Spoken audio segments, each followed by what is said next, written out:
শহরের ভিন্ন ভিন্ন জায়গায় কালো পলিব্যাগে করে এক একজনের ডেড বডি পাওয়া যাচ্ছিল। আর সেই সাইকো খুনি প্রত্যেকটা ডেড বডিকে 6 ভাগে ভাগ করত। আলাদা আলাদা মানুষের বডি পার্টসগুলো এক একটা পলিব্যাগে শহরের এক এক জায়গায় ফেলে রাখে। পুলিশ মিডিয়া হন্য হয়ে শুরু করে সেই খুনির তদন্ত। অন্যদিকে পুলিশ চিফ ডিটেকটিভ লিকে এই খুনের তদন্ত করতে দেয়। এই খুনের রহস্যের দিকে যতই ডিটেকটিভ লি আগাচ্ছিল, ঠিক ততই যেন সে রহস্যের জালে আটকে যাচ্ছিল। তো শেষ পর্যন্ত ডিটেকটিভ লি কি সেই খুনিকে ধরতে পেরেছিল, সেটাই দেখানো হবে আজকের গল্পে। আর এই সাইকো এমন কেন করছে সেটা জানলে আপনি নিজেও আটকে উঠবেন। তো আজ এমনই সাসপেন্স, টুইস্ট আর মিস্ট্রিতে ভরা Korean psycho thriller movie tell me something explain করতে যাচ্ছি। মুভিটি আশা করি আপনাদের ভালো লাগবে, তাই পুরো ভিডিও দেখার অনুরোধ রইল। মুভির শুরুতে একজন লোক একটি রুমের ঠিকানা খুঁজতে খুঁজতে একটি রুমের সামনে এসে দাঁড়ায়। কলিং বেল বাজায় আর এরপরেই দরজা খুলতে সে ভেতরে ঢুকে যায়। আর একটু পরেই সেই লোকটাকে দেখা যায় অজ্ঞান অবস্থায় একটি টেবিলের উপরে শোয়ানো। আর সেখানেই একজন লোক আসে। অজ্ঞান অবস্থায় থাকা সেই লোকটাকে সে ধীরে ধীরে কাটতে শুরু করে। দেখা যাচ্ছিল সেই লোকটি সার্জিক্যাল নাইফ দিয়ে খুব সাবধানে এবং শার্পলি সেই লোকটার বডিকে একে একে কেটে কেটে টুকরো করছিল, আর সেগুলো আলাদা আলাদা করে রাখছিল। সেখানে প্রচণ্ড রক্ত বয়ে যাচ্ছিল। সেই রক্তগুলো সে পরিষ্কার করছিল। বোঝাই যাচ্ছিল যে লোকটার হাত পা কাটা হয়েছে, সে ইতোমধ্যে মারা গেছে। আর পাশেই দেখা যায় পেইন্টার রেমব্রেনের অ্যানাটমি লেসনের একটা পেন্টিং দেখা যাচ্ছিল। অ্যানাটমি বলতে বোঝায় সাধারণত মানুষ বা জীবজন্তুর শরীরের বিজ্ঞান। এরপরেই দেখা যায় সেই সাইকো খুনিকে সেই বডি পার্টসগুলো একটা কালো পলিতে ভরে আর গাড়ির ডিকিতে রেখে কোথাও যাচ্ছিল। এরপরেই ডিটেকটিভ লিকে দেখানো হয়। আসলে তার বিরুদ্ধে একটা ইনকোয়ারি টিমের ইনকোয়ারি চলছিল। ডিটেকটিভ লি আসলে জাঙ্ক নামের একজন লোকের একটা কেস নিয়ে ইনভেস্টিগেশন করছিল। আর এখানে দেখা যায় ডিটেকটিভ লি এর মায়ের অপারেশন হচ্ছিল, আর সেই অপারেশনের টাকা একটা অ্যাকাউন্ট থেকে এসেছে, যে অ্যাকাউন্টটা ছিল সেই ক্রিমিনাল জাংয়ের। আর পুলিশ সন্দেহ করছে এই জন্যই হয়তোবা ডিটেকটিভ লি তার মায়ের অপারেশনের টাকা সেই সন্ত্রাসীর কাছ থেকে নিয়ে তাকে এই কেস থেকে পালিয়ে যেতে সাহায্য করেছে। সেটা নিয়ে পুলিশ তাকে জিজ্ঞাসাবাদ করছিল, কিন্তু বাস্তবতা হচ্ছে ডিটেকটিভ লি সেই জাংকে ধরার জন্য উঠে পড়ে লেগেছিল। কিন্তু ডিটেকটিভ লি নিজেও জানে না যে সেই জাং তার মায়ের অপারেশনের টাকা কেন দিল। এছাড়া টাকার পরিমাণটাও ছিল বিশাল, 85 মিলিয়ন ইয়ন। আর এই জন্য পুলিশের সন্দেহটা আরও বেশি হচ্ছে। ডিটেকটিভ লি একজন যথেষ্ট ব্রিলিয়েন্ট এবং দক্ষ পুলিশ অফিসার ছিল, যার ফলে তার আগের কাজ বিবেচনায় রেখে তার সাসপেনশনের অর্ডারটা ক্যান্সেল করা হয়। কিন্তু এইদিকে ডিটেকটিভ লি এর জন্য একটা দুঃসংবাদ আসে। এই সব কিছুর মাঝেও অপারেশন করার পরেও ডিটেকটিভ লি এর মা মারা যায়। এদিকে ডিটেকটিভ লিকে খবর দেওয়া হয় একটা ক্রাইম সিনে যাওয়ার জন্য। ডিটেকটিভ লি সেখানে যাওয়ার পরে দেখতে পায় যে সেখানে একটা চোরের ডেড বডি পড়েছিল। আসলে সেই চোরটা বিল্ডিংয়ের ওপর থেকে পড়ে মারা গেছে। ডিটেকটিভ লি চোরের ডেড বডিটা খুব ভালো করে দেখে। তখনই সে দেখতে পায় কোর্টের এক হাতার বাটনটা থাকলেও অন্য হাতাটা ছিল না। সে বুঝতে পারে হয়তো যে এই চোরকে ধাক্কা দিয়ে ফেলে দিয়েছে তার সাথে হাতাহাতি করতে গিয়ে এই বাটনটা ছিঁড়ে গিয়েছে, অর্থাৎ খুনির কাছেই রয়েছে সেই বাটন। আর এই জন্যই ডিটেকটিভ লি অপর হাতার বাটনটাও ছিঁড়ে নিজের কাছে রেখে দেয়। এইদিকে সেই কেসের যে ইনচার্জ ছিল সেই পুলিশ অফিসার ডিটেকটিভ লি এর কাছে আসে। যখন সে দেখতে পায় ডিটেকটিভ লি এই কেসটা নিয়ে তদন্ত শুরু করেছে, সে রেগে যায়। ডিটেকটিভ লিকে অপমান করতে শুরু করে আর বলে যে পুলিশ অফিসারের বিরুদ্ধে ইনকোয়ারি চলছে, যে সেই সন্ত্রাসীদের কাছ থেকে ঘুষ নিয়ে তাকে যেতে দিয়েছে, সে আবার অন্য একটা কেসের ইনকোয়ারি করতে এসেছে। আর এইভাবেই আরও বাজে বাজে কথা বলে ডিটেকটিভ লি এর নামে। আর এতে ডিটেকটিভ লি তার মেজাজ হারিয়ে ফেলে আর সেই অফিসারের উপরে হাত তুলে বসে। এদিকে পুলিশ নদীর কিনারায় একটা গাড়ির ডিকি থেকে পলিথিনে ভরা একজন লোকের ডেড বডি পায়। আর লোকটার মুখ দেখতেই আমরা বুঝতে পারি মুভির শুরুতে যে লোকটা 702 নম্বর রুমে ঢুকেছিল এটা তারই ডেড বডি, অর্থাৎ সেই সাইকো সেই গাড়িটাকে নদীর কিনারায় এনে রেখে গিয়েছিল। সেখানে লিকে ডাকা হয়। লি লাশটা ভালো করে দেখে আর এরপরই সেখানে চলে আসে পোস্টমর্টম ডক্টর সাংহুন। আর সে এই লাশটার ময়নাতদন্ত করে। আর সেখান থেকে সে একটা শকিং ব্যাপার জানায় লিকে। সেটা হচ্ছে তারা সেই পলিব্যাগে এই ডেড বডির সাথে যে দুটো কাটা পা পাওয়া গেছে সে দুটো এই ডেড বডির নয়। এটা শুনে লি বুঝতে পারে তার মানে আরও একজন ভিকটিম রয়েছে, যাকেও এভাবে মেরে কেটে ফেলা হয়েছে। পোস্টমর্টম ডক্টর সেখানে লিকে আরও জানায় এই সাইকো খুনি অ্যানাটমিতে অনেক বেশি পারদর্শী বা দক্ষ, কারণ হচ্ছে সে বডিটাকে কাটার জন্য সার্জিক্যাল টুলের ব্যবহার করেছে, আর সেগুলো খুব নিখুঁতভাবে। আর বডির জয়েন্ট যে যে জায়গায় থাকে সেই খুনি ঠিক সেই জায়গায় কেটেছে, আর এটা কোনো সাধারণ মানুষের পক্ষে সম্ভব নয়। এছাড়াও ডক্টর বলে এই বডিটাকে 6টা টুকরা করা হয়েছে, 2টো পা, 2টো হাত, মাথা এবং বাকি বডি একটা অংশ। এছাড়া বডি কাটার আগে ভিকটিমকে অ্যানেস্থেশিয়া দেওয়া হয়েছিল। অ্যানেস্থেশিয়া দেওয়ার পরেই তার হাত পাগুলো কাটা হয়েছে, আর অধিক রক্তক্ষরণের ফলেই লোকটা মারা গিয়েছে। কিন্তু ডক্টরের এইসব কথা থেকে ডিটেকটিভ লি এবং তার অ্যাসিস্ট্যান্ট ডিটেকটিভ চই কোনো ক্লু বা ইনফরমেশন পায় না, যেটা থেকে এই লোকটার পরিচয় আইডেন্টিফাই করা যেতে পারে বা খুনির পরিচয় শনাক্ত করা যেতে পারে। এদিকে শহরের অন্য একটা জায়গায় একটা মলের লিফটের ভেতরে কালো পলিব্যাগ ছিল 2টো। মানুষ সেখানে যাতায়াত করলেও সেই পলিব্যাগগুলো কেউ ধরছিল না, কিন্তু সেখানে কয়েকটা দুষ্টু বাচ্চা ট্রলি দিয়ে সেই ব্যাগগুলোর উপরে জোরে ধাক্কা দেয়, যার ফলে সেই ব্যাগগুলো ছিঁড়ে সেই ব্যাগের ভেতরে থাকা বডি পার্টসগুলো বের হয়ে আসে। সবাই সেগুলো দেখে প্রচণ্ড ভয় পেয়ে যায়, চিৎকার করে ওঠে। পুলিশ সেগুলোকে কালেক্ট করে নেয়। পোস্টমর্টম ডক্টর দেখতে পায় আগের লাশটা যেভাবে কাটা হয়েছে এই লাশটাকেও ঠিক একইভাবে কাটা হয়েছে, অর্থাৎ 2টো খুন একই জনে করেছে। দেখা যায় পুলিশ চিফ এই কেসটার গুরুত্ব বুঝতে পারে, তারা একটা সাইকোর মুখোমুখি হয়েছে, আর এই কেসটা খুব দ্রুত সমাধান করতে হবে, আর এই জন্য কেসটার দায়িত্ব দেয় ডিটেকটিভ লিকে। কেসটা দ্রুত সমাধান করার জন্য ডিটেকটিভ লি এবং তার অ্যাসিস্ট্যান্ট চুইকে একটা টিম দেওয়া হয়। এছাড়া তাদের একটা নতুন জায়গাও দেওয়া হয়, যেখান থেকে তারা এই কেসটা ইনভেস্টিগেশন করবে। এদিকে শহরের অন্য একটি জায়গায় একটি লোক একটি সুপার শপের সামনে থেকে একটা গাড়ির কাছে আসে এবং গাড়ির জানালা দিয়ে গাড়ির ভেতরে থাকা লোকটার সাথে কথা বলতে থাকে। তাদের কথা থেকে বোঝা যাচ্ছিল তারা একে অপরকে চেনে। তখনই লোকটা গাড়িতে উঠে বসে, আর সেই গাড়িটা সেখান থেকে চলে যায়। আর দেখা যায় সেই লোকটাকে সেই 702 নম্বর রুমের ভেতরে নিয়ে যাওয়া হয়। কিছুক্ষণ পরেই দেখা যায় একটি ছেলে বাস্কেটবল কোর্টে সেখানে বাস্কেটবল খেলছিল। ঠিক তখনই সে দেখতে পায় কোর্টের একটু পাশেই 2টো কালো পলিব্যাগ রাখা রয়েছে। সে কৌতূহল নিয়ে দেখে এগুলো কি। ঠিক তখনই সে দেখতে পায় সেখানে মানুষের কাটা বডি পার্টস। সে ভয় পেয়ে যায়। পুলিশকে খবর দেওয়া হয়। পোস্টমর্টম ডক্টর পরীক্ষা শেষে বলে, এই পলির ভেতরে যে 2টো পা পাওয়া গেছে, নদীর পাড়ে যে লাশটা পাওয়া গেছে, এই পা দুটি সেই ডেড বডির। কিন্তু এইবারও এই ডেড বডির একটা বডি পার্টস মিসিং, সেটা হচ্ছে হার্ট। অন্যদিকে পোস্টমর্টম ডক্টর ডিটেকটিভ লিকে বলে এবার তাদের জন্য একটা সুখবর রয়েছে, কারণ তারা এবার ভিকটিমকে আইডেন্টিফাই করতে পারবে। আসলে ভিকটিমের দাঁতে ইমপ্ল্যান্ট করা হয়েছিল, আর এই ইমপ্ল্যান্ট বানানোর ধরনটা এক এক কোম্পানির এক এক রকম, যার ফলে সেই কোম্পানি থেকে জানা যাবে যে এটা কোন হসপিটালে প্রোভাইড করা হয়েছিল, আর সেই হসপিটাল থেকে জানা যাবে ভিকটিমের পরিচয়, যেটা কাকে লাগানো হয়েছিল। ডক্টর সাং বলে সে অলরেডি এই বিষয়ে ইনকোয়ারি করেছে, আর সেই কোম্পানির কাছ থেকে জানা গেছে এই ইমপ্ল্যান্টগুলো তারা সেন্ট্রাল সিওল হসপিটালে প্রোভাইড করেছিল। এদিকে ডিটেকটিভ লি বুঝতে পারছিল না যে এই খুনি ভিকটিমদের বডি পার্টস নিয়ে কেন এভাবে এলোমেলো করে খেলছিল। আসলে প্রথম ভিকটিমটা ছিল লিফটে যে বডিটা পাওয়া গেছে সেটার। ওইখানে ওই ভিকটিমের পা মিসিং ছিল, আর সেই পা 2টো পাওয়া গেছে নদীর কিনারায় যে ভিকটিম পাওয়া গেছে সেখানের পলিব্যাগে। কিন্তু লিফটে যে ডেড বডিটা পাওয়া গেছে সেটার মধ্যে মাঝখানের অংশটাই ছিল না, অর্থাৎ হার্টের বডি পার্টটা। এদিকে নদীর কিনারায় যে ডেড বডিটা পাওয়া গিয়েছিল তার হাত পাওয়া যায় বাস্কেটবল কোর্টে যে ডেড বডিটা পাওয়া গেছে তার সাথে, আর বাস্কেটবল কোর্টে যে ডেড বডিটা পাওয়া গেছে তার হার্ট এবং হাত মিসিং। ডিটেকটিভ লি এতদিনে বুঝতে পেরে গেছে এই খুনি থামবে না, সে সামনে আরও খুন করবে, আর সেখানেই হয়তো বাস্কেটবল কোর্টে যে ডেড বডি পাওয়া গেছে তার হাত বা হার্ট পাওয়া যাবে। এছাড়া ডিটেকটিভ লির আরও একটা ধারণা রয়েছে, এই প্রত্যেকটা ভিকটিমের একে অপরের সাথে নিশ্চয়ই কোনো না কোনো কমন কানেকশন রয়েছে, সেটাই তাকে এখন খুঁজে বের করতে হবে। এদিকে যে ভিকটিমের দাঁতে ইমপ্লান্ট করা ছিল সেই সিওল সেন্ট্রাল হসপিটাল থেকে সেই ভিকটিমের সেই ইনফরমেশন কালেক্ট করে ফেলে।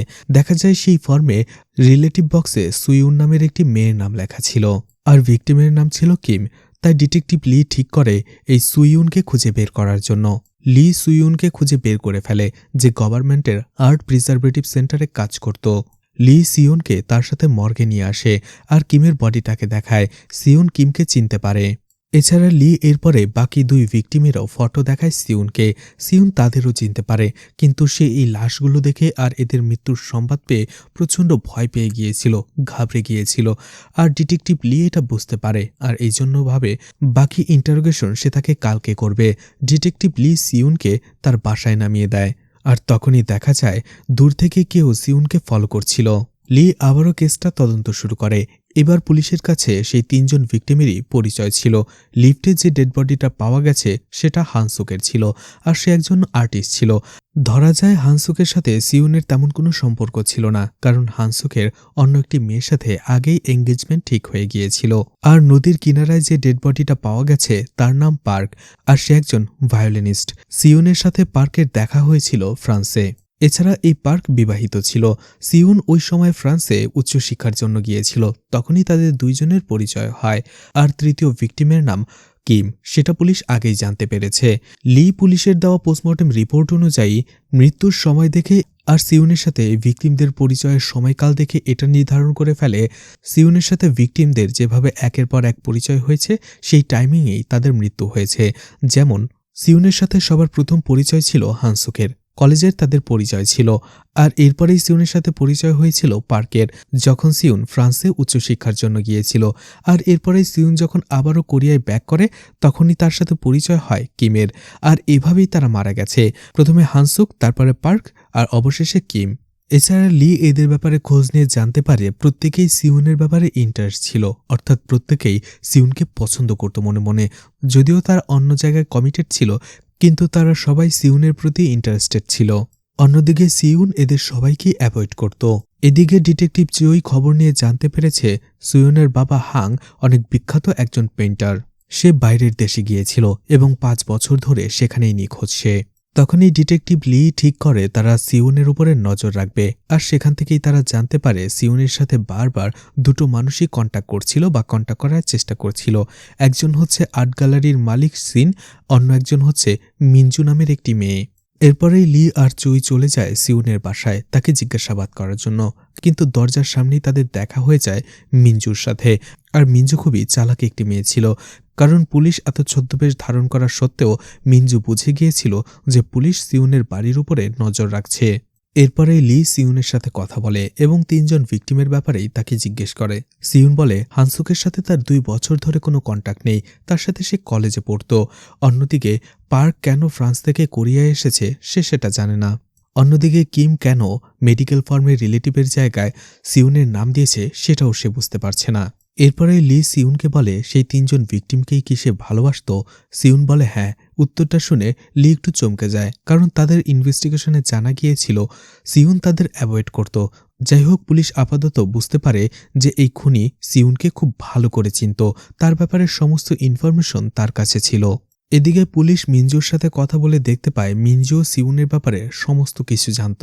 এরপরেই চুই মিনজুকে জিজ্ঞেস করে তার পেশা কি। তখনই সিউন, যে সবসময় খুব কম কথা বলে, সে হুট করে উত্তর দিয়ে বসে মিনজু একজন ডক্টর। কথাটা শুনে লি একটু সন্দেহের দৃষ্টিতে তাকায়, কারণ সেই পোস্টমর্টম ডক্টর বলেছিল যে খুনি অবশ্যই সে অ্যানাটমিতে দক্ষ এবং তার নলেজ রয়েছে এই বিষয়ে, আর ডক্টরদের অ্যানাটমি সম্পর্কে খুব ভালো ধারণা থাকে। এদিকে মিনজু একজন ডক্টর এবং সে সিউনের ব্যাপারে সবকিছুই জানত, আর এই জন্যই সন্দেহের দৃষ্টি চলে যায় মিনজুর উপরে। এদিকে পোস্টমর্টম ডক্টর সাং বলে এই বডি পার্টসগুলো রিজার্ভ করার জন্য এক ধরনের প্রিজারভেটিভ কেমিক্যাল ইউজ করা হয়েছে, যেটা খুবই হাই কোয়ালিটির এবং রেয়ার। ডক্টর সাং বলে সে সেই ম্যানুফ্যাকচার কোম্পানির সাথে যোগাযোগ করেছে যারা এই কেমিক্যালটা প্রোভাইড করে। এদিকে লি মিনজুর সাথে আলাদাভাবে দেখা করে এবং সিউনের ব্যাপারে জানতে চায়। সেখানে মিনজুর কথা থেকে লি জানতে পারে কলেজে একবার সিউন তার হাত কেটে সুইসাইড করার চেষ্টা করেছিল, কিন্তু সেটা কেন সেটা মিনজু আজ পর্যন্ত জানতে পারেনি। এদিকে লি শিন এবং সিউনের ব্যাপারে জিজ্ঞেস করে তাদের মধ্যে সম্পর্কটা কি। মিনজু বলে শিন সিউনকে পছন্দ করে, কিন্তু সিউন তাকে পাত্তা দেয় না, তাকে বয়ফ্রেন্ড হিসেবে গণ্য করে না। আর এই শিন এখনও জীবিত রয়েছে, তাই লি ধারণা করে হয়তোবা খুনির নেক্সট টার্গেট শিন হতে পারে। এদিকে লি ডিসাইড করে সে সিউন, যার ভেতরে এত এত রহস্য লুকানো রয়েছে, তাকে সে এক্সপ্লোর করবে, আর এই জন্য সে সিউনকে ফলো করতে শুরু করে। কিন্তু একটা সময় সিউন তাকে দেখে ফেলে। সিউন লিয়ের সাথে এসে কথা বলতে থাকে। লি তাকে জিজ্ঞেস করে সে এত চুপচাপ কেন থাকে, এত কম কথা কেন বলে। সিউন বলে সে আসলে তার অতীত ভুলতে চায়। লি তার অতীত সম্পর্কে জিজ্ঞেস করলেও সিউন বলে সেই অতীত সে আর দ্বিতীয়বার মনে করতে চায় না। সিউনের অতীতে আসলে কি হয়েছিল সেটা ধীরে ধীরে জানা যাবে। সেখানে সিউন লিকে বলে সেই তার জীবনে প্রথম মানুষ যে তাকে দেখার পরেই চোখ বন্ধ করে বিশ্বাস করতে পারে, আর এমনটাই অনুভূতি হয়েছে সিউনের। এদিকে লিকে দেখা যায় সে ধীরে ধীরে সিউনকে পছন্দ করতে শুরু করে। এদিকে ডিটেকটিভ জয় তার ইনভেস্টিগেশনে খবর পেয়েছে সেই ম্যানুফ্যাকচারিং কোম্পানি থেকে সেই ধরনের প্রিজারভেটিভ কেমিক্যালগুলো শিন কিনেছিল। আর এরপরে জয় শিনকে ইন্টারোগেশন করে। শিন বলে সে এবং সিউন তারা ক্লাসমেট, তারা একসাথে পড়াশোনা করেছে। আর এরপরে সিউন যখন ফ্রান্সে চলে গিয়েছিল তখন শিনও ফ্রান্সে গিয়েছিল তার পিছু পিছু। আর সেখানে যাওয়ার পরে সেও অ্যানাটমির ব্যাপারে পড়াশোনা করেছিল, আর সেখানেই সে অ্যানাটমি সম্পর্কে ভালো দক্ষতা অর্জন করে। সে তার আর্ট গ্যালারির জন্য সেই কেমিক্যালগুলো কিনেছিল, কারণ সে তার আর্ট গ্যালারিতে কিছু ছোট ছোট জীব এবং পোকামাকড় সেই প্রিজারভেটিভ কেমিক্যালগুলো দিয়ে প্রিজার্ভ করে। এরপরে শিন যখন বুঝতে পারে সেই খুনগুলোর জন্য পুলিশ তাকে সন্দেহ করছে, তখনই শিন বলে সে তার লয়ারের সাথে কথা বলতে চায়। এদিকে দেখা যায় সিউন যখন তার বাসায় একা ছিল তার মনে হতে থাকে যে তার বাসায় অন্য কেউ রয়েছে, কিন্তু সে তো তার বাসায় একাই থাকে, তাহলে কে রইল। এদিকে মিঞ্জু যখন সিউনের বাসায় চলে আসে বারবার কলিং বেল চাপার সত্ত্বেও কেউ রেসপন্স করছিল না, আর এই জন্য মিঞ্জুর সাথে সাথে পুলিশকে খবর দেয়। পুলিশ এসে সেই ঘরের ভেতর থেকে সিউনকে উদ্ধার করে। আসলে কেউ তার উপরে আক্রমণ করেছিল। সিউনকে হসপিটালে নিয়ে যাওয়া হয়। এদিকে শিনের লয়ার আসে, শিনের সাথে কথা বলে এবং পুলিশ শিনকে ছেড়ে দিতে বাধ্য হয়, কারণ শিনের বিরুদ্ধে তেমন কোনো শক্ত প্রমাণ ছিল না পুলিশের কাছে। এদিকে লি হসপিটালে এসে সিউনকে জিজ্ঞেস করে যে তার উপরে হামলা করেছিল সে কি তার চেহারা দেখেছে কিনা। সিউন বলে না। এছাড়া সিউন বাকি প্রশ্নগুলোর উত্তরও এড়িয়ে যাওয়ার চেষ্টা করে। এরপরে লি চলে যায় সিউনের বাসায়। সেই সিউনের বাসাটাকে সার্চ করতে থাকে। ঠিক তখনই তার চোখ পড়ে দেয়ালে লাগানো কিছু আর্ট পিসের ওপরে, আর সেগুলো সার্চ করতে দেখতে পায় সেটার পেছনে গোপন ক্যামেরা লাগানো ছিল। অর্থাৎ কেউ সিউনের উপরে নজর রাখার জন্যই সেই ক্যামেরাগুলো লাগিয়েছিল। সিউনের কাছ থেকে লি খবর নিয়ে জানতে পারে এই আর্ট পিসগুলো তাকে শিন উপহার দিয়েছিল, যার ফলে পুলিশের সন্দেহ চলে যায় শিনের উপরে। এদিকে দেখা যায় শিনের কাছে একটা কল আসে এবং শিন কারোর সাথে কথা বলে নোটপ্যাডে কিছু একটা লিখে সেই কাগজটা ছিঁড়ে নিয়ে বাসা থেকে বের হয়ে যায়। এদিকে লি ফোর্স নিয়ে চলে আসে শিনকে অ্যারেস্ট করার জন্য, কিন্তু তাকে তারা সেখানে পায় না, যার ফলে শিনের বাসাটা তারা সার্চ করে। লি দেখতে পায় রিসেন্টলি শিন তার নোটপ্যাডে কিছু লিখেছে, আর এই জন্য লি পেন্সিল দিয়ে স্ক্র্যাচ করে সেই লেখাটা পড়ার চেষ্টা করে, যেখানে লেখা ছিল 702। আর আপনাদের হয়তো মনে আছে এই নাম্বারটা ছিল খুনি সেই রুম নাম্বার 702। এছাড়া তারা পুরো বাড়ি সার্চ করার পরে শিনের ফ্রিজে তারা একজন মানুষের হার্ট পায়। এটা হয়তো কিমের, কারণ কিমের ডেড বডি থেকেই হার্ট মিসিং ছিল। এরপরেই তারা শিনকে খোঁজার জন্য পুলিশ ফোর্স লাগিয়ে দেয়। অন্যদিকে লি চলে আসে হসপিটালে সিউনের খবর নেওয়ার জন্য। সেখানে মিঞ্জুর কাছ থেকে লি জানতে পারে সিউনকে হসপিটাল থেকে ডিসচার্জ করে দেওয়া হয়েছে, আর সিউন রেস্ট নেওয়ার জন্য তার ফরেস্ট হোমে গেছে, যেখানে সে ম্যাক্সিমাম সময় উইকেন্ড কাটায়।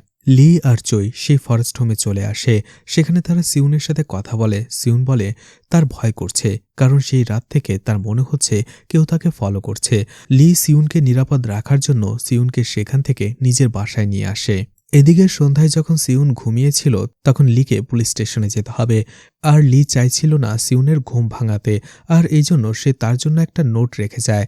সিউন ঘুম থেকে ওঠার পরে সে নোটটা দেখতে পায়, যেখানে লি তাকে লিখেছিল সে তার ঘুম ভাঙাতে চায়নি, আর এই জন্য তাকে ডাকেনি।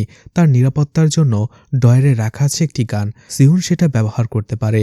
এদিকে চই ইনভেস্টিগেশন করে একটা অডিও ভিডিও শপে পৌঁছে যায়, আর সেখান থেকে জানতে পারে শিন তাদের দোকান থেকেই সেই হিডেন ক্যামেরাগুলো কিনত। এদিকে শিনের স্টুডিওতে দেখা যায় কেউ একজন আসে, আর সেখানে ডিভিডি প্লে করে সেই ফুটেজগুলো সে ওলটপালট করতে থাকে, কাটাছেঁড়া করতে থাকে। এই ফুটেজগুলো ছিল শিনের ক্যামেরার রেকর্ড করা, যেগুলো সে সিউনের বাসায় গোপনে লাগিয়েছিল। কিছুক্ষণ পরেই সেখানে লি চলে আসে, আর লি স্টুডিওর বাইরে থাকা গাড়ি দেখে বুঝতে পারে যে শিন স্টুডিওর ভেতরেই রয়েছে।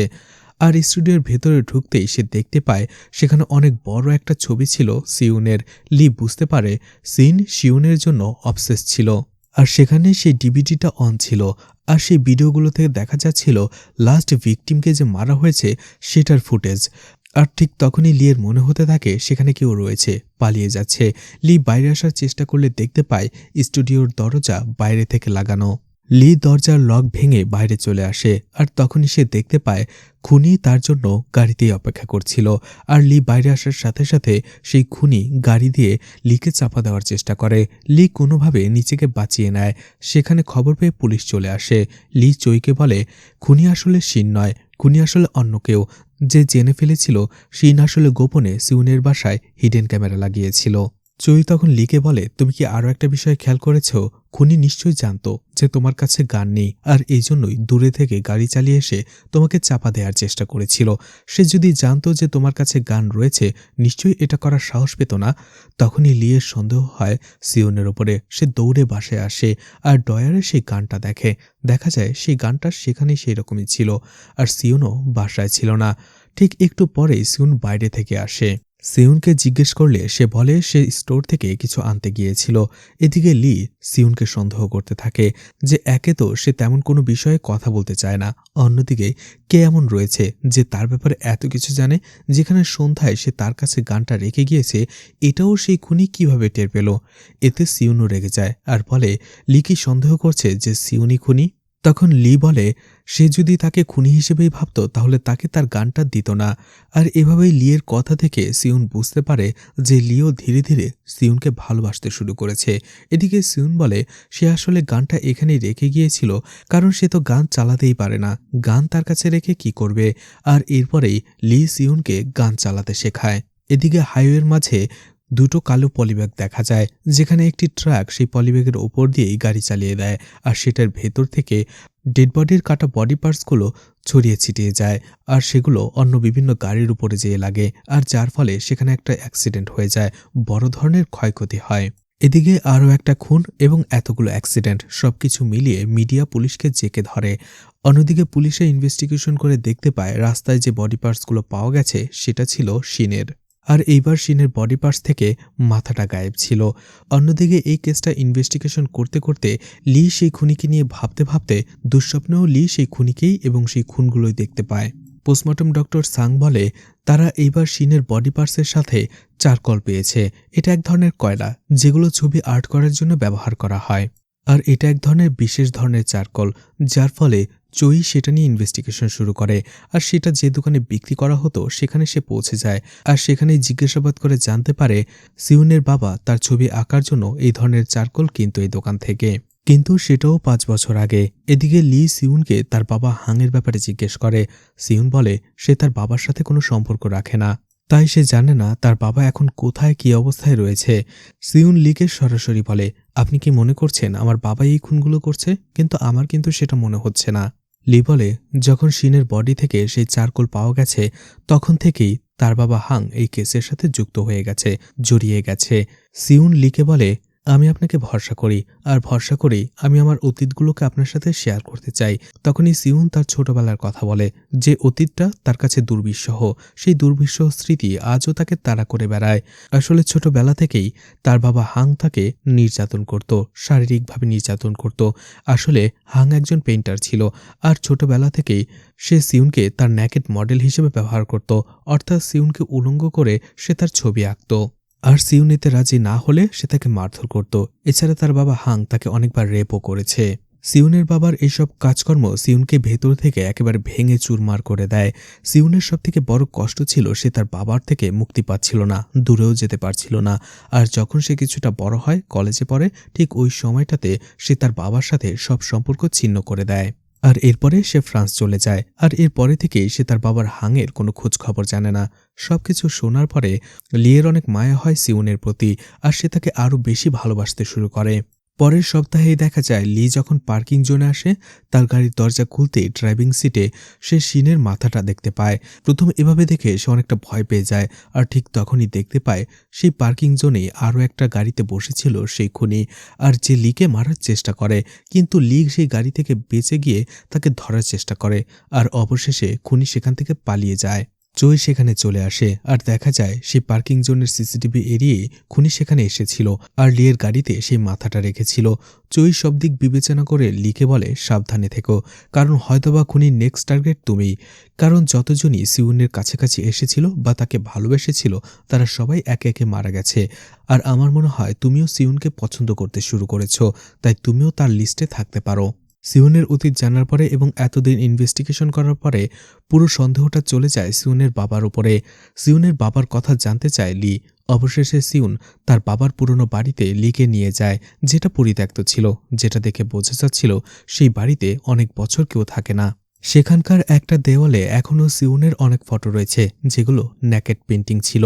অন্যদিকে সেই অ্যানাটমির পেন্টিংটাও সেখানে ছিল। ঠিক এমনই আমরা পেন্টিং দেখেছিলাম খুনির বাসায়, যেটা মুভির শুরুতে দেখানো হয়েছিল। সিউন লিকে বলে এটা তার বাবার ফেভারিট পেন্টিং ছিল আর ছোটবেলা থেকেই এই পেন্টিংটা সে দেখে আসছে, আর এটা তার জন্য একটা দুঃস্বপ্নেতে পরিণত হয়েছে। তার বাবা তার পেন্টিং করার জন্য তাকে ন্যাকেড মডেল হিসেবে ব্যবহার করত, তাকে অ্যাবিউজ করত। এই বিষয়টা তার পাশের বাসার ছোট্ট একটা ছেলে, অর্থাৎ তার সমবয়সী ছেলেটা জানত, আর সেই ছেলেটা সিউনের অনেক টেক কেয়ার করত।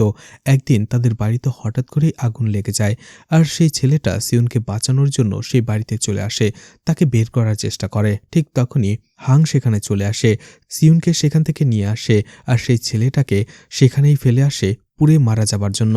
কিন্তু সেই ছেলেটি কোনো মতে বের হয়ে আসে, আর সেই আগুনে সেই ছেলেটির পায়ের অনেকটা অংশ পুড়ে যায়। লি সেই বাড়িতেও যায়, কিন্তু সেই বাড়িটাও ছিল পরিত্যক্ত। অনেক বছর ধরে কেউ সেখানে থাকে না। সেই বাড়ির লোকজনের ব্যাপারে খোঁজ খবর নিতে বলে। এদিকে চোয়ের কাছে একজন আর্ট গ্যালারির লোক কল করে। সেই লোকটা বলে কিছুদিন আগেই তার কাছে একজন লোক এসেছিল একটা পেন্টিং বিক্রি করতে, আর সেই পেন্টিংটা অনেক দামি ছিল। চই দেখতে পায় এই পেন্টিংটা ছিল সেই অ্যানাটমি পেন্টিংয়ের রেপ্লিকা, আর সেই লোকটা আমাকে বলেছিল এই পেন্টিংয়ের অরিজিনাল কপিটাও তার কাছে রয়েছে, আর তার কাছে মনে হচ্ছে সেই লোকটা সেই পেন্টিংটা চুরি করেছে, আর এই জন্যই আর্ট গ্যালারির সেই লোকটা পুলিশে খবর দিয়েছে। তো সেই আর্ট গ্যালারির ম্যানেজারের সাথে কথা বলে চই।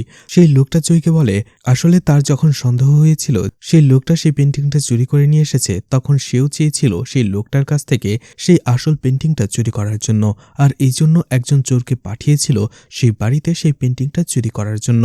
আর সেই চোরটা বিল্ডিং থেকে পড়ে যেয়ে মারা গিয়েছিল। চই সেই চোরের ছোট ভাইকে খুঁজে বের করে এবং তাকে জিজ্ঞেস করে তার ভাই কোথা থেকে সেই পেন্টিংটা চুরি করতে চেয়েছিল। সেই ছোট্ট ছেলেটা চইকে সেই রুমের সামনে নিয়ে যায় যেখান থেকে পেন্টিংটা চোর চুরি করতে চেয়েছিল, আর দেখা যায় সেই রুমটা ছিল 702 নম্বর রুম। চই সেই রুমের দরজা খুলে ভেতরে ঢুকে যায়, আর সে দেখতে পায় সেখানে একটা অপারেশন থিয়েটারের মতো রয়েছে। এছাড়া সেখানে সেই অ্যানাটমির অরিজিনাল পেন্টিংটাও দেখতে পায়, যার ফলে চই সেই রুমটা সার্চ করে। ঠিক ওই সময়টাতে দেখা যায় কেউ লুকিয়ে সেই রুমে ঢুকে পড়ে এবং দরজাটা বন্ধ করে দেয়। চই সেখানে কয়েকটা ফটো দেখতে পায়, যেখানে একটা ফটো দেখে সে একেবারে হতবাক হয়ে যায়। অন্যদিকে সেখানকার একটা ফ্রিজ ছিল, ফ্রিজটা খুলতেই সে আরও বেশি অবাক হয়, কারণ ফ্রিজের ভেতরেই সিউনের বাবা হাঙের কাটা মাথা ছিল। সেটা দেখে সে আরও বড় শক খায়। এরপরেই সে সাথে সাথে লিকে কল করে আর বলে খুনির সিক্রেট রুম সে খুঁজে পেয়ে গেছে। এছাড়া সেখানে হাঙের গলাকাটা মাথাও রয়েছে।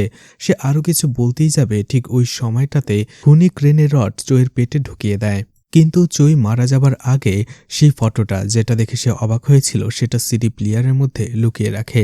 এদিকে সেই খুনিকে দেখা যায় সেখান থেকে সব জিনিসগুলো সে সরিয়ে ফেলছিল, আর সাথে হাঙের মাথাটাও সেখান থেকে নিয়ে যায়। যখনই লি ক্রাইম সিনে আসে তখন সে তার হায়ার অফিসারকে দেখতে পায়। সে বলে তার জন্য এই কেসটা নয়, ডিটেকটিভ চোয়ের জীবন গেছে, তাকে এই কেসটা থেকে সরিয়ে দেওয়া হয়েছে। লিয়ের মনটা অনেক খারাপ হয়ে যায়। সে সিউনের সাথে দেখা করে আর এই বিষয়টা জানায় যে তাকে কেস থেকে সরিয়ে দেওয়া হয়েছে, কিন্তু সিউন এতে তেমন কোনো রিয়্যাক্ট করে না, বলে ঠিক আছে, সে সেখান থেকে চলে যায়। এদিকে লিয়ের এক অ্যাসিস্ট্যান্ট তার কাছে আসে আর তাকে একটা ইনফরমেশন দেয়। সিউনের পাশের বাড়ির যে ইনফরমেশন সে বের করতে বলেছিল সেটা বের করেছে। সেখানে জানা যায় সেই বাড়ির যে লোকটা ছিল তার কোনো ছেলে ছিল না, বরং শুধু 4টা মেয়ে ছিল, আর সবচেয়ে ছোট মেয়ের নাম ছিল মিঞ্জু। লি আবারও মিঞ্জুকে সন্দেহ করতে শুরু করে এবং মিঞ্জুর ব্যাপারে ইনফরমেশন বের করতে শুরু করে। এদিকে কোনোভাবে মিঞ্জু এই ইনফরমেশনটা পেয়ে যায় যে পুলিশ তার ব্যাপারে ইনকোয়ারি করছে। এইদিকে লি আগে থেকেই টোলগেটের ডাটা চেয়েছিল, যে রাতে নদীর পাড়ে গাড়ি থেকে সেই ডেড বডিটা পাওয়া গিয়েছিল। সেই ডেটাতে লির অ্যাসিস্ট্যান্ট দেখতে পায় সেই সময়টাতে ওইখানে মিঞ্জুর গাড়ি ছিল। এদিকে মিঞ্জুও বুঝতে পেরে গিয়েছিল যে এবার সে ফেঁসে যাবে, ধরা পড়ে যাবে, আর এই জন্য সে একা সিউনকে মিউজিক গ্যালারিতে ডেকে নেয় রাত 8টায়। এদিকে সিউনও সেখানে যাবার আগেই লিকে মেসেজ দিয়ে জানিয়ে দেয় যে মিঞ্জু তাকে মিউজিক গ্যালারিতে যেতে বলেছে। এদিকে পুলিশ মিঞ্জুর বাড়ি সার্চ করার জন্য সেখানে চলে আসে, আর তারা সেখানে লুকানোর সার্জিক্যাল নাইফ দেখতে পায়। এদিকে মিঞ্জুকে কোথাও দেখা যায় সে রেডি হচ্ছিল সেই মিউজিক গ্যালারিতে যাওয়ার জন্য, আর তখনই দেখা যায় তার পায়ের অনেকটা অংশ পোড়া। অর্থাৎ সিউনের পাশের বাসায় যে ছোট্ট ছেলেটা সিউনকে সাহায্য করেছিল সেই দিন, সেটা আসলে ছেলে ছিল না, সেটা ছিল মিঞ্জু। কিন্তু সিউন লিকে মিথ্যে কেন বলল সেটা একটু পরে জানা যাবে। এদিকে দেখা যায় সিউন সময় মতো সেই মিউজিক গ্যালারিতে চলে আসে, আর সেখানে মিঞ্জু তার সাথে দেখা করে। সে তাকে একটা সিডি শোনাচ্ছিল। ঠিক তখনই ওখানে লি চলে আসে। মিঞ্জু লিকে দেখার সাথে সাথে সিউনের গলায় চাকু ঠেকিয়ে বসে। লি তার দিকে গান পয়েন্ট করে আর চাকু নামাতে বলে, কিন্তু মিঞ্জু কোনোভাবেই সে চাকুটা নামাচ্ছিল না। একটা সময় গুলি চলে যায়, মিঞ্জু আহত হয়ে নিচে পড়ে যায়, কিন্তু দেখা যাচ্ছিল সেই গুলিটা লি চালায়নি, বরং সিউনের হাতে যে গানটা সে লুকিয়ে এনেছিল সেটা দিয়ে চলেছে। মিঞ্জু অন দ্য স্পট মারা যায়। লিয়ের চোখ দিয়ে শুধু এক ফোঁটা পানি বের হয়। সিউন যেহেতু সেলফ ডিফেন্সের জন্য গুলিটা চালিয়েছিল, তাই লি তাকে কিছু বলে না, আর পুলিশকেও এই ব্যাপারে সে জানায় না। এই ঘটনার 2 দিন পরেই সিউন দেখা করতে আসে লিকে, আর সে জানায় সে ফ্রান্সে চলে যাচ্ছে, কিন্তু সে একদিন ঠিক আবার ফিরে আসবে। এরপরেই সিউন লিয়ের চোখের দিকে তাকায়। লিয়ের চোখে সে তার জন্য ভালোবাসা দেখতে পায়। সিউন লিকে বলে বেঁচে থাকার জন্য ধন্যবাদ। অর্থাৎ সিউনকে যারা ভালোবাসত, সিউনের যারা কাছের মানুষ ছিল, তারা সবাই একে একে মারা গেছে। সিউনকে ভালোবাসার মধ্যে এখন শুধুমাত্র লিই ছিল যে বেঁচে আছে। সিউন ভাববে অন্তত তার একজন কাছের মানুষ আছে, আর এই জন্যই সে লিকে ধন্যবাদ জানায়। লিয়ের অনেক ইচ্ছে ছিল সিউনকে আটকানোর জন্য, কিন্তু সে সেটা করতে পারেনি। রাতের বেলা সিউনের কথা মনে করতে করতেই সেই ভিডিওগুলো সে দেখছিল, যেগুলো সিউনের ঘরে গোপন ক্যামেরা বসিয়ে লুকিয়ে রেকর্ড করেছিল। কিন্তু একটা ভিডিও দেখতেই লি হতবাক হয়ে যায়। সিউন একটা বাটন তার ডয়ারে রাখছিল, আর এই বাটনটা হচ্ছে সেই বাটনটা যেটা সেই মৃত চোরের কোটের হাতা থেকে ছিঁড়ে গিয়েছিল। লি দৌড়ে চলে যায় সিউনের বাসায় এবং ডয়ার খুঁজতে শুরু করে। সেখানে সে একটি চাবি দেয়, আর সেই চাবিটা ছিল সেই 702 নাম্বার রুমের। লি সাথে সাথে সেই রুমে চলে যায়, আর জানালা দিয়ে দেখতে পায় ঠিক ওই জানালা থেকেই চোরকে ফেলা হয়েছিল। এছাড়া রুম সার্চ করতে সেই ডিভিডি প্লেয়ার থেকে সে ছবিটাও দেখতে পায়, যেটা চুই লুকিয়ে রেখেছিল। আর সেই ফটোটা ছিল সিউন এবং তার বাকি 5 বন্ধুদের, যারা এখন মারা গেছে। আর এই ফটোটা রিসেন্টলি সিউনের সেই ফরেস্ট হাউসে নেওয়া হয়েছিল, কিন্তু সিউন বলেছিল সে তাদের সাথে অনেক দিন ধরে দেখা করে না, যোগাযোগ নেই। লি সেখানে চলে যায়, আর যাওয়ার পরেই অ্যাকুয়ারিয়ামের ভেতরে ভিন্ন ভিন্ন মানুষের বডি পার্টস দিয়ে টোটাল একটা মানুষ তৈরি করা হয়েছিল। আর এটা দেখে লি সবকিছু বুঝে যায়, সে হতবাক হয়ে যায়। লি রেগে গিয়ে সেটা ভেঙে ফেলে। এদিকে ফ্রান্সের প্লেনে বসে যায় সিউন। তার পাশে একটা ছেলে বসে এবং সে তাকে জিজ্ঞেস করে সিউন কি প্রথমবার ফ্রান্সে যাচ্ছে। সিউন বলে হ্যাঁ। আর মুভি এখানেই শেষ হয়ে যায়। এখন কিছু প্রশ্নের উত্তর একেবারে সরাসরি দিয়ে দিচ্ছি। ছোটবেলা থেকেই সিউনের বাবা হাং সিউনকে অ্যাবিউজ করত, সিউনের ন্যাকেট পেন্টিং বানাতো, আর সিউনের মধ্যে এটা খুব বাজেভাবে প্রভাব ফেলে। সিউন তখন থেকেই পুরুষদের ঘৃণা করতে শুরু করে। এইদিকে সেই অ্যানাটমির পেন্টিংটা সবসময় সিউনের ছোটবেলা থেকেই সামনে থাকে, আর এটা তার কাছে একটা দুর্বিষহ স্মৃতি হয়ে ওঠে। আর এভাবেই সিউনের ভেতরে একজন সাইকোপ্যাথ জন্ম নেয়। অন্যদিকে সিউন যখনই যাকে ভালোবেসেছে সে দেখতে পেয়েছে সিউনকে তারা সবাই শুধুমাত্র ব্যবহার করেছে তাদের নিজের স্বার্থের জন্য, আর এতে করে সিউনের জীবনটা ধীরে ধীরে নরকে পরিণত হয়। আর এই জন্যই সিউন ঠিক করে নেয় সে প্রতিশোধ নেবে। সেই সব পুরুষদের মেরে তাদের বডি পার্টস দিয়ে সে আরও একটা মানুষ তৈরি করবে, যেসব পুরুষ তাকে অ্যাবিউজ করেছে, তাকে সুবিধামতো ভোগ করেছে। আর সেই আর্টের মাথাটা হবে তার বাবা হাংয়ের, পা হবে হানসুকের, হাত হবে পার্কের, মিডল বডি হবে কিমের, আর হাতটা হবে শিনের। এদিকে সিউনের পাশের বাড়ির মেয়ে প্রতিবেশী মিঞ্জু সিউনকে পছন্দ করতে শুরু করে, তাকে ভালোবাসতে চায়, কাছে পেতে চায়, কিন্তু সিউন তাকে পাত্তা দেয় না। কিন্তু যখন মিঞ্জু ডক্টর হয়ে যায় তখন সিউন তার প্রতি মিঞ্জুর অবসেশনকে কাজে লাগায়। সুযোগ বুঝে সিউন মিঞ্জুকে সেই সব পুরুষ মানুষদের মেরে ফেলার প্ল্যান তাকে বলে, যারা তাকে অ্যাবিউজ করছিল। মিঞ্জু তার ভালোবাসার খাতিরে সিউনকে সাহায্য করতে রাজি হয়ে যায়। সিউন তার বন্ধুদের একে একে ডাকে সেই 702 নম্বর রুমে। সিউনকে দেখেই তারা ভেতরে ঢুকে যেত। প্রথমেই তাদের অ্যানেস্থেসিয়া দিয়ে অজ্ঞান করা হতো, আর এরপরে মিঞ্জু তাদের বডি পার্টসগুলো কেটে টুকরো টুকরো করত, আর সেগুলো ডিসপোজের কাজটাও মিঞ্জুই করত। কিন্তু মিঞ্জু যখন জানতে পারে সিউন লিয়ের প্রতি অ্যাট্রাক্ট হচ্ছে আর লিও সিউনকে পছন্দ করতে শুরু করে, তখন সে রেগে যায়। সে লিকে মারতে চায় কিন্তু পারে না। এরপরেই একটা সময় মিঞ্জু আবিষ্কার করে ধীরে ধীরে এই সব কিছুতে সেই ফেসে যাচ্ছে। সিউন আসলে তাকে নিজের স্বার্থের জন্য ব্যবহার করেছিল। মিঞ্জু দেখতে পাচ্ছিল সব প্রমাণ মিঞ্জুর বিরুদ্ধে, সিউনের নয়, আর এই জন্য রেগে গিয়ে সে সিউনকে মারার প্ল্যান করে। আর এই জন্য মিঞ্জু সিউনকে মিউজিক গ্যালারিতে ডাকে, কিন্তু এটা বুঝতে পেরে গিয়েছিল সিউন, এই জন্য সে লিকে সেখানে ডাকে। লিউ মিউজিক গ্যালারিতে আসতেই মিঞ্জুর প্ল্যানটা চপাট হয়ে যায়, যার ফলে তাৎক্ষণিক সে সিউনের গলায় ছুরি ধরে। আর এটা আগে থেকেই অনুমান করতে পেরেছিল সিউন, এই জন্য সে তার সাথে গান নিয়ে এসেছিল এবং নিজেই মিঞ্জুকে মেরে ফেলে, যাতে মিঞ্জু সিউনের ব্যাপারে কোনো মুখ খুলতেই না পারে। সিউনকে উপর থেকে যতটা ইনোসেন্ট দেখতে মনে হয়, আসলে সে ততটা নয়। তার ছোটবেলার দুর্বিষহ স্মৃতি এবং তার জীবনে আসা পুরুষরা তাকে এক সাইকোতে পরিণত করেছে। সিউন তাদের কাছ থেকে শিখেছে কিভাবে নিজের স্বার্থের জন্য অপরদের ব্যবহার করতে হয়, আর পরবর্তী জীবনে সিউন সেটাই করেছে, যেমন লি আর মিঞ্জুকে ব্যবহার করেছে। যেহেতু মিঞ্জুকে দিয়ে সে নিজের কাজ করিয়ে নিচ্ছিল, তাই মিঞ্জু যাতে সহজে ধরা না পড়ে, এই জন্য সিউন লিকে মিঞ্জুর কথা বলে না, বলে সে একটা ছেলে ছিল। অন্যদিকে লিয়ের কাছ থেকে সিম্প্যাথি পাওয়ার জন্য তার বাসায় তাকে হামলা করা হয়েছে এমন একটা নাটক সাজায়, অর্থাৎ সে নিজেকে আঘাত দিয়ে হসপিটালে ভর্তি হয়। অন্যদিকে মিঞ্জুর সাথে ভালোবাসার অভিনয় করে তাকে দিয়েই সেই খুনগুলো সে করায়, আর মিঞ্জুকে যাতে ফাঁসিয়ে দিয়ে সে কেটে পড়তে পারে, এই জন্য সে বারবার পুলিশকে মিঞ্জুর ক্লুগুলো দিচ্ছিল, যে সে একজন ডক্টর, তার পায়ে পোড়া দাগ আছে, এই ধরনের কিছু। আর এদিকে ফ্রান্সে যখন যাচ্ছিল, পাশের ছেলেটাকেও সে বলে সে প্রথমবার ফ্রান্সে যাচ্ছে। সিউন ঠিক করেই রেখেছিল তার জীবনে যতজন ছেলে তার প্রতি আকৃষ্ট হবে, তার প্রতি অবসেস থাকবে, সে তাদেরকে মেরেই চলবে। আর এই জন্য পাশের ছেলেটিকে মিথ্যে বলে সে নতুন ফাঁদ পাতার চেষ্টা করছিল। আর আসার সময় সে লিকে বলেছিল ধন্যবাদ, কারণ লি একমাত্র স্বার্থ ছাড়া সিউনকে ভালোবেসেছিল, আর সিউনও লিকে মারেনি, কারণ সে জানত লিকে মারতে গেলেই সে ধরা পড়ে যাবে। এই দুটো কারণেই সে লিকে ধন্যবাদ দিয়ে সেখান থেকে চলে এসেছিল। আর এখানেই মুভিটি শেষ হয়ে যায়। তো মুভিটা আপনাদের কাছে কেমন লেগেছে কমেন্ট করে জানাতে পারেন, আর মুভিটা ভালো লাগলে লাইক কমেন্ট শেয়ার করে পাশে থাকতে পারেন। তো আজকের মতো বিদায় নিচ্ছি, আবারও দেখা হবে নতুন কোনো মুভি বা ওয়েব সিরিজ নিয়ে। ততক্ষণ পর্যন্ত ভালো আর সুস্থ থাকবেন সবাই। আজকের মতো বিদায় নিচ্ছি, আল্লাহ হাফেজ।